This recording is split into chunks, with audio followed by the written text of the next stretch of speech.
आप देख रहे हैं सुदर्शन न्यूज।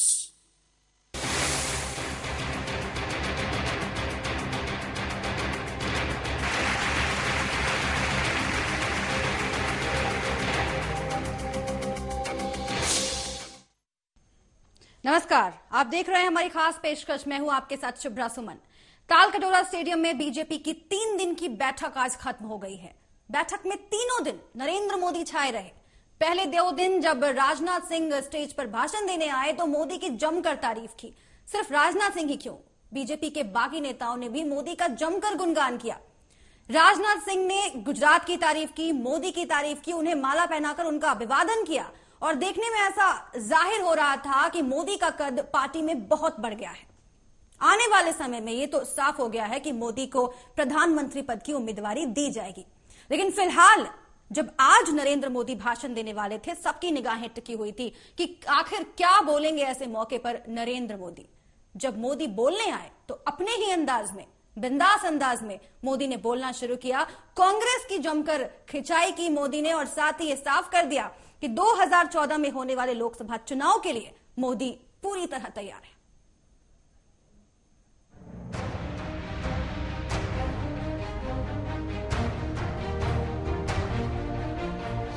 2014 में होने वाले सियासी टूर्नामेंट की पिच अब पूरी तरह से तैयार है।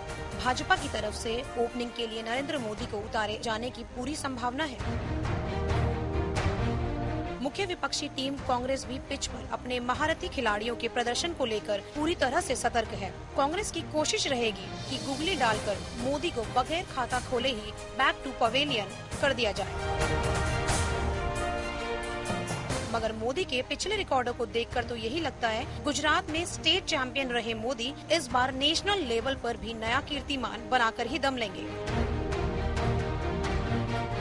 विरोधी खेमे में इस बात को लेकर चिंतन जारी है कि आखिर किस तरह से भाजपा की टीम को कमजोर किया जाए। हमारी ये कमेंट्री सुनकर आप कहीं कंफ्यूज तो नहीं हो गए? अगर ऐसा है तो हम आपको बता दें कि ये किसी मैच की कमेंट्री नहीं बल्कि 2014 में होने वाले आम चुनाव की रूपरेखा है।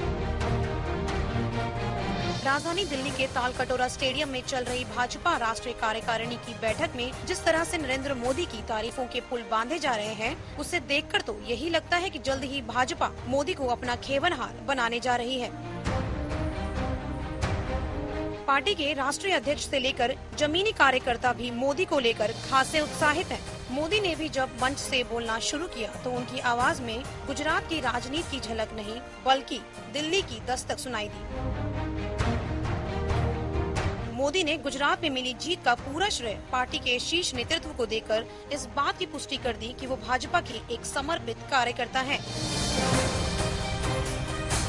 अपने जोशीले भाषण के लिए जग जाहिर मोदी ने दिल्ली में बैठे सियासी हुक्मरानों को भी आड़े हाथों लिया। मोदी की माने तो दिल्ली में विराजमान सरकार का होना और न होना एक बराबर है। हालांकि अभी तक भाजपा ने इस बात की आधिकारिक पुष्टि नहीं की है कि मोदी ही 2014 के नायक होंगे, मगर बैठक में मोदी को मिल रही तवज्जो कहीं न कहीं इस बात की तरफ इशारा जरूर करती है कि बहुत जल्द मोदी की दस्तक दिल्ली की दहलीज पर होने वाली है।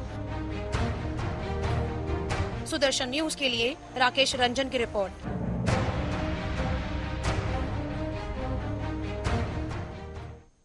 चलिए, तो मोदी जब बोले तो खूब बोले। कांग्रेस को हर मोर्चे पर घेरने की कोशिश की, चाहे वो महंगाई का मुद्दा हो, चाहे वो भ्रष्टाचार का मुद्दा हो, चाहे वो दूसरे कई मुद्दे हो। आइए आपको सुनाते हैं कि कांग्रेस पर किस तरह से निशाना साधा है नरेंद्र मोदी ने। विपक्ष का नामो निशान नहीं था, मीडिया की इतनी घेराबंदी नहीं थी, जुडिशियल एक्टिविज्म नहीं था, नहीं थी, पीआईएल जैसी कोई शब्द सुना नहीं था। हर प्रकार की सुविधाएं 3 दशक के पास थी और वो कालखंड था जब कोरिया भी अपने आप को उभारने की कोशिश कर रहा था, इजराइल अपने आप को उभारने की कोशिश कर रहा था, चाइना अपने आप को उभारने की कोशिश कर रहा था। हिंदुस्तान के पास सारी संभावनाएं पड़ी थी। दुनिया के कई देश हमसे आगे निकल चुके, हिंदुस्तान गिरता चला गया। तो राजनीति में हम लोग कहीं नहीं थे। क्या कारण था कि आप कर नहीं पाए? किसने रोका था? कारण ये था कि आपके इरादे ही नहीं रहे, पहले से नहीं रहे। देश के हितों को एक परिवार के हित के लिए बलि चढ़ाना, ये कांग्रेस की परंपरा रही है।